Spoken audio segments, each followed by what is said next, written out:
Welcome to the Novaworks Learning Center. In this video, we will demonstrate how to tag tables in the Notes to Financials section of our sample document.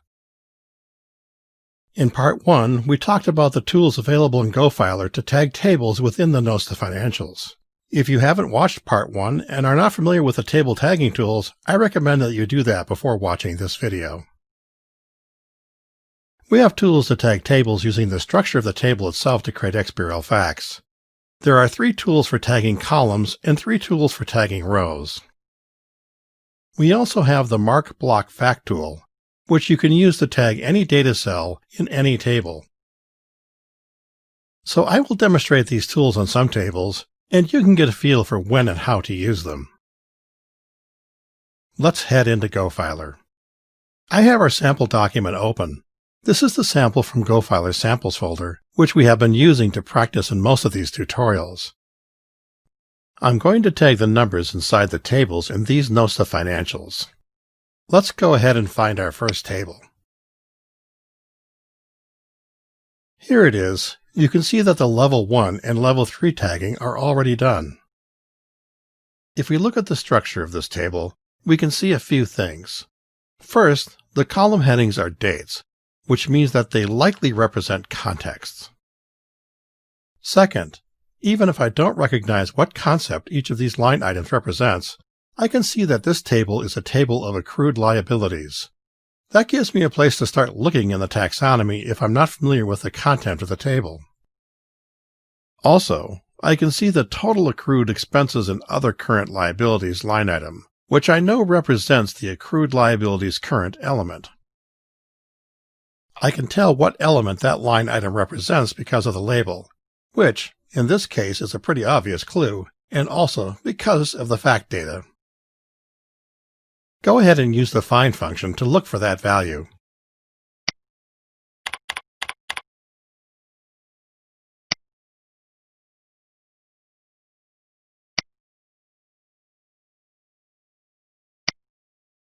Here it is, right in the balance sheet, using the element Accrued Liabilities Current. The Notes to Financials provide context for the data that is represented in the financial statements, so most of the line items here will correspond to some previously tagged item. That can give you a good place to start when it comes to determining whether rows represent line item elements. So we now know that the rows represent XBRL line item elements. Let's use the Mark Column with Context and Mark Row with Element functions to tag this table. Place the cursor in the first column with the date heading. Click the Column Context button. Set the type to Instant because this table shows data as of a particular date. And set the date to the date listed in the column heading. Click OK. Repeat the process for the second column. Place the cursor in the heading. Click the Column Context button. Set the type to Instant. Set the date to the date in the heading. And click OK. Now move on to the rows. Place the cursor in the first row. Click the Row Element button. Select the element for the row. I'm going to make a custom element for this line item, so we will also set the pertinent details for that item, which are the data type, period, and balance type.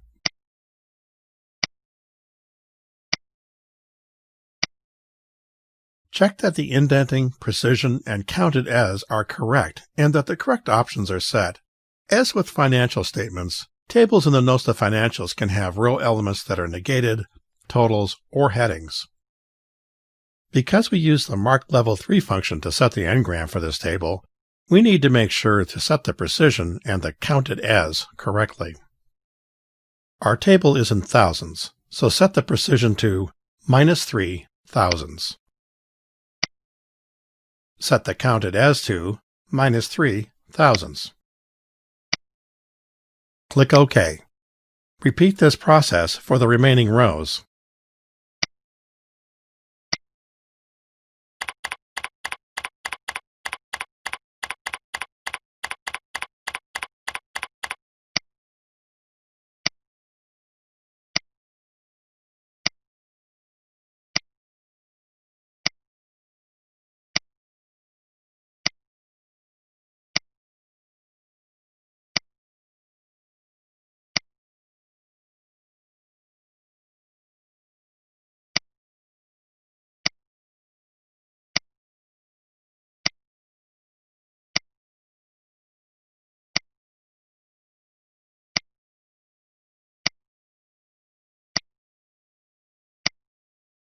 This table has a total element with 2 or more line items, and the facts in each column are all contained within the same context.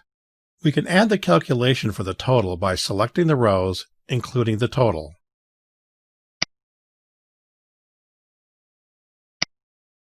Then click the Calculation button. A dialog appears with a summary of the calculation. Click OK. That completes the tagging for this first table. Let's look at the next table. This table at first appears to be more complex.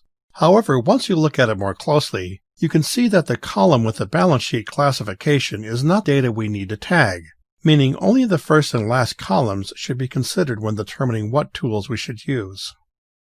As with our first example, this table has a column with context information and rows that correspond to line item elements.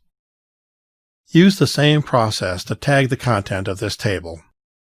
Place the cursor on the first cell of the column with the date heading. Click Column Context. Then add the context information for the column. This column has a date and no dimension or member information, so set the context as an instant context with the specific date. And then click OK. Now place the cursor in the first data row. We can tag the abstract line items just as we do for financial statements. Click Row Element. Set the element.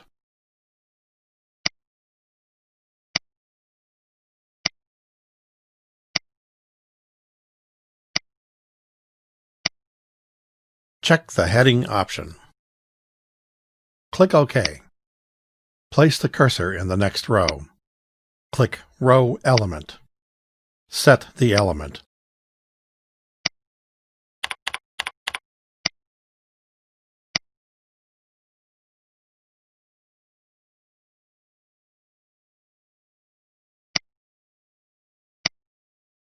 Set the indenting. This is a child of assets, so set the indent level to 1. Set the precision. Once again, our table is in thousands. Set counted as. Click OK. Repeat for the next row. This table is presenting the same fact twice. There is no distinguishing difference between this line item and the previous one except that this line item has language to indicate it as a total. However, there is no calculation here because there's only one line item, and there are no member elements or components. So we can use the same element and just tag the number twice. In inline XBRL, this would show the fact twice at 2 positions in the document. In a standard XBRL report, we will see the fact once in the presentation. Let's finish tagging this row and move on. Repeat the process for the remaining rows.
The last total for operating lease liabilities we can mark as a total.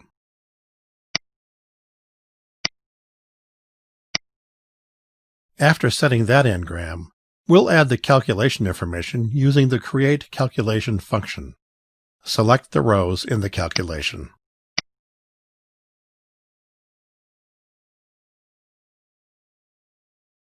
Then click the Calculation button. Let's look at the next table. This table looks different at first, but again, once you start analyzing it, we can see that it's not different than the first two tables. The column represents a context. It has a textual heading, but the date is stated in the preceding paragraph. Each of the rows are line item elements. So you can tag this with the Mark Column with Context and Mark Row with Element tools.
Add the calculation information after the tagging is complete.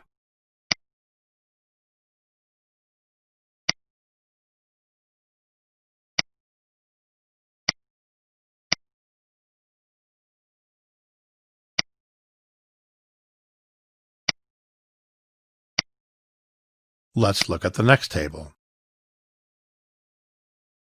This table has a lot going on. We have two columns that represent different types of data and rows that contain dates and other text. In this example, knowing the taxonomy is going to help us determine what to do. Let's explore the taxonomy a little before we start tagging. I like to use GoFiler's element library to look at the taxonomy because it has filters for searching as well as the taxonomy tree. You can also use other tools to look at elements and explore the relationships between the elements. I'm going to open the element library through the Mark Row with Element dialog. This isn't because I plan on marking the row with an element, but rather just a fast way of accessing that library. Once I get an idea of what I want to do, I can choose an element for the row or cancel that and use other tools. Click the button here to open the library. And enter a search term. I'll try Restricted Stock Units Granted, since this table shows the restricted stock units activity and has a row that represents granted units. My goal is to locate an element I think is being represented by a number in this table, so I can look at the element and the related elements and try to piece together what each line item in the table means. I could also attempt to locate the root element of the table.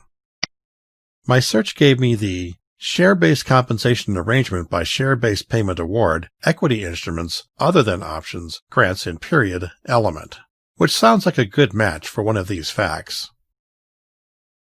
Select the element in the list. Then click the Tree View button. I'm going to expand the dialog a little bit so you can see more of the text. I don't have a lot of space to show you in this video, but if you make the element library dialog pretty big, you can see more of the taxonomy. So here is where the element is located in the taxonomy. You can see the sibling elements for vested and forfeited restricted stock units, which are also line items in our table, so that helps confirm that we're on the right track. If you look at the next grouping in the taxonomy, you will see that it references the weighted average grant date, which is another column in our table. Click on the plus button to expand that item. Here are the elements that correspond to the facts in that column. There is one element for each line item: granted, vested, and forfeited.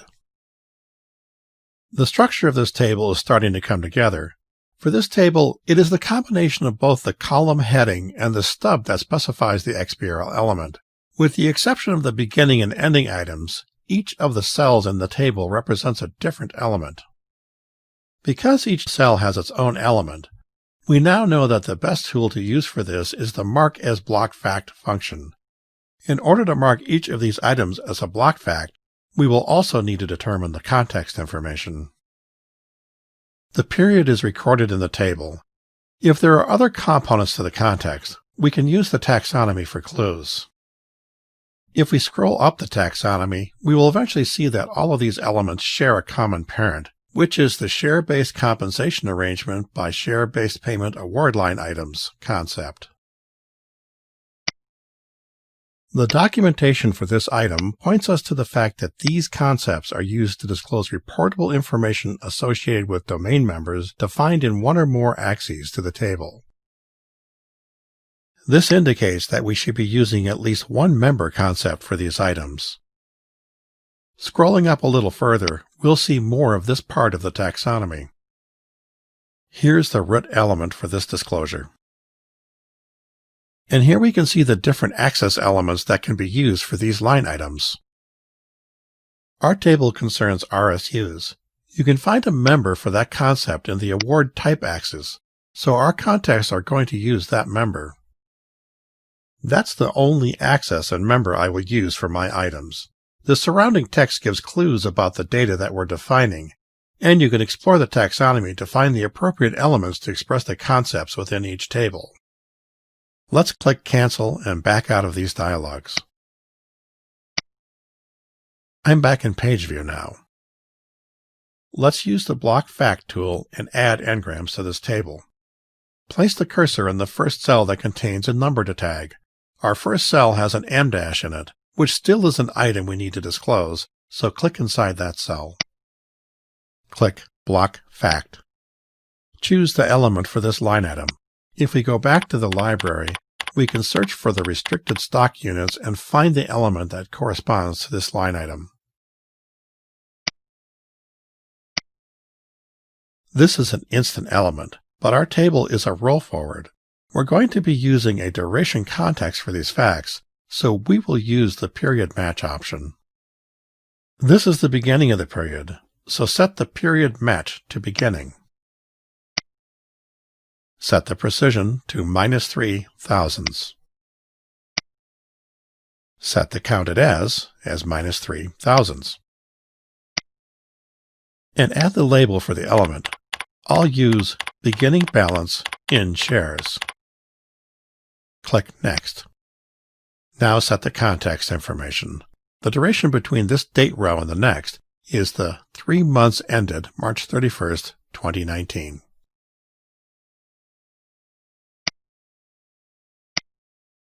Now we need to set our dimension element, which we determined was the award type axis.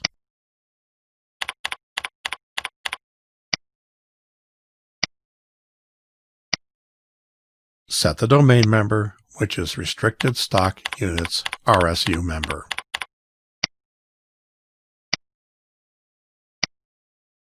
Click Add. Then click Next. There are no footnotes for this item, so click Finish. To make tagging the rest of this table faster, we can use Copy and Paste to copy Engram information. Right-click on the cell with the Engram we just added. Choose Copy XDX Engram. Place the cursor in the next cell in the Number of RSUs column. Press Ctrl-V to paste. The Engram is added to the cell. Now we need to edit the Engram. We can use the Edit Block Fact function or edit the Engram by clicking on the Engram in the Management View window. Click Edit Block Fact. Change the element to the next concept. This is the number of shares granted in the period. Set the label for the item. The Context tab has the context information that we copied from the other Engram. Let's review it. Click the Context tab. Because this item uses the same context, we don't need to change anything here. There are no footnotes for this item, so we don't need to add anything to the Footnotes tab either. Click OK. Repeat this process for each cell in the Number of RSUs column.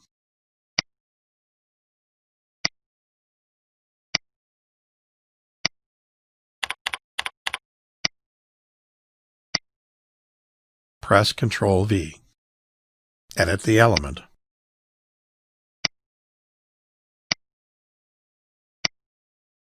Add the label. Click OK. For the last row, we can paste our Engram and edit it. But we don't want to change the element for this row. This is the ending balance. So keep the element and set the period match to End. Add the label. We'll use Ending Balance in Shares. And click OK. Now I can use the same process for the next column. Paste the Engram on the first row. Click on the Engram in the Management View to edit it. Open the element library and expand the next grouping of line items, which is the Weighted Average Grant Date Fair Value group. Choose the appropriate element. Click OK. Set the period match to Beginning. This time, the precision should be set to infinite. Infinite precision means that the number is as precise as the decimal places it contains. We could alternatively set the precision to hundredths. This particular fact value doesn't have a precision since it's a nil fact. However, we want the Engram to have the correct precision, so if the document changes, the facts will still be correct. We will also be copying this Engram to use for subsequent facts in this column, which all use the same precision. The counted as should be set to 0 as entered. Add the label.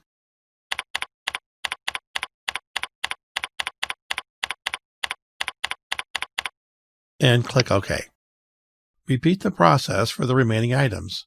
I'm going to copy this Engram as my starting Engram so the element library will show its siblings when I open it.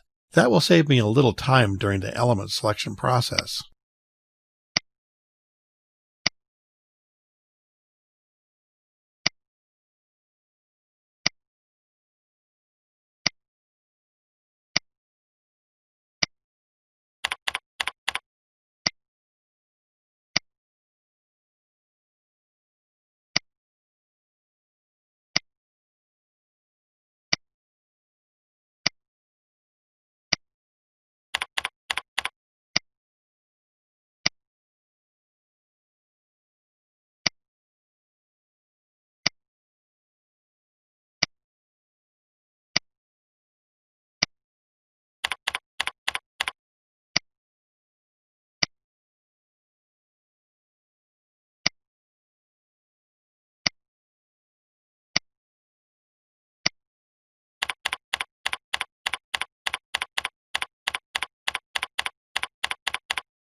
I've block tagged the last item on this table.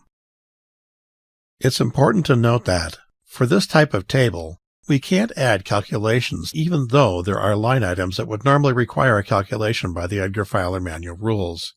This is because you cannot have calculations that include both instant and duration elements in XBRL. That means the tagging for this table is complete. Block tagging can be the fastest method for tagging tables even when other tagging options are available. For example, we can use the block tagging method for our next table as well. It also uses the context with the RSU member element. Place the cursor in the first cell. Use paste to paste our Engram. We left that one on the clipboard from our previous tagging operation. Click on the Engram to edit the data for it. Now we can specify our element.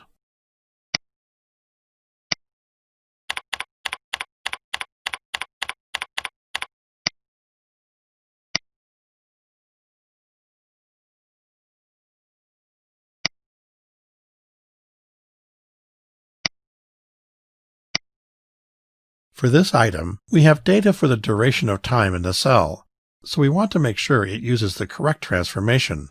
Click the Advanced button. Set the type to duration. Because the cell contains the full text of the fact with the word years included in the data we are tagging, we can leave this drop set to As Is. The software will translate the data for us automatically. If the word years was in a separate cell or in a preceding label, we would need to set this drop to instruct the software to translate our fact as years. Click OK. Add a label. And click OK. We can do the same for the other items in this table.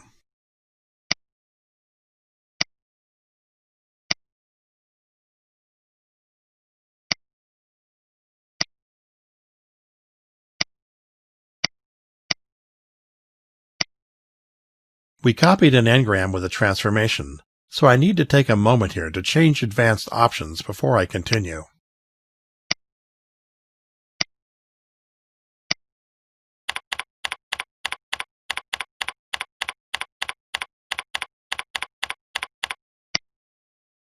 I'm also going to copy this new Engram without that duration transformation, so I don't need to correct it every time.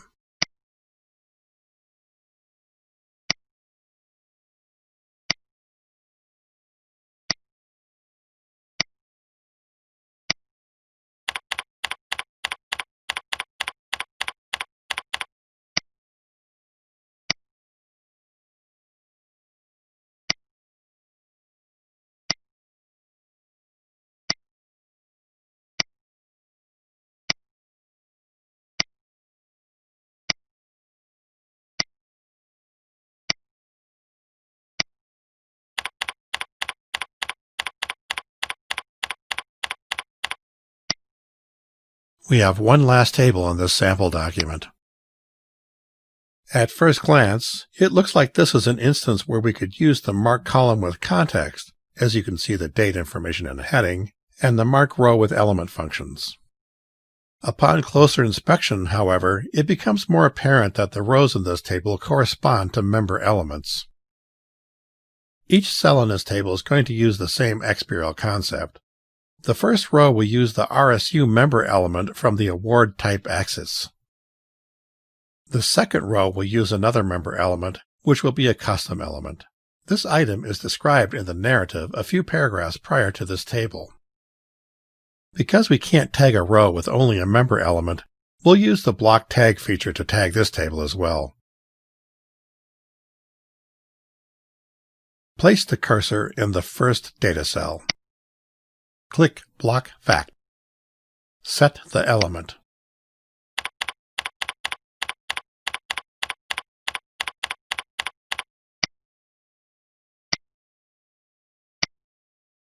Set the precision. Set the counted as.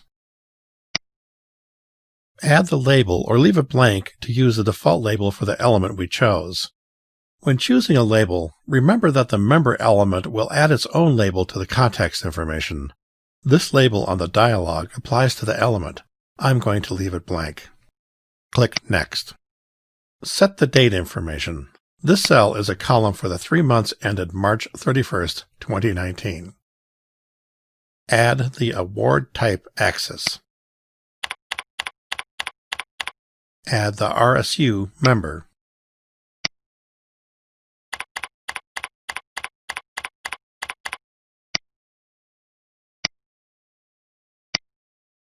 Click the Add button, then click Next, and then Finish to tag the cell.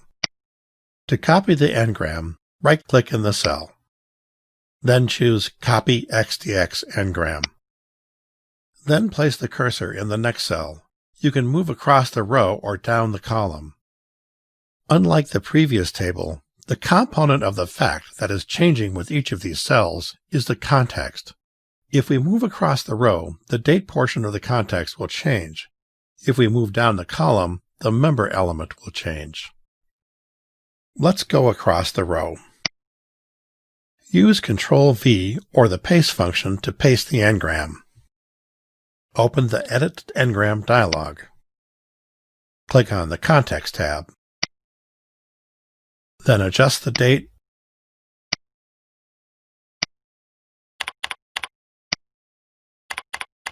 and click OK.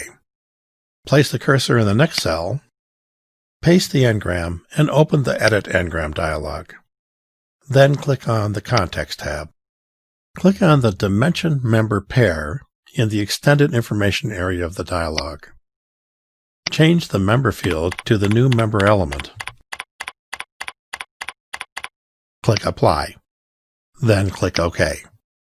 We can copy this engram for the next cell, so we don't have to change both the date and the member element for the next item.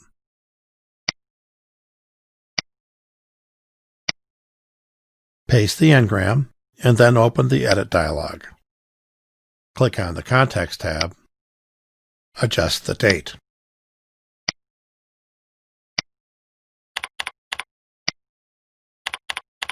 And click OK. Now this last row is the total of the member elements. We could, if we wanted to, tag this row with the Mark Row with Element function and then tag each column with the context. Since there's only one row outside the dimension, I'm just going to block tag it. I'm going to start fresh and make a new engram on this cell by placing the cursor in the cell and clicking Block Fact. Then I'll add my element.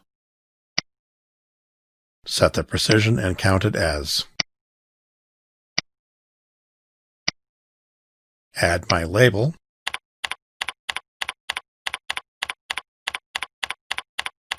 Click Next. Add the date. Click Next. And click Finish. Let's copy the engram.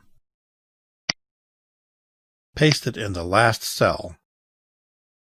Open the Edit Engram dialog. Edit the engram so it has the correct date information.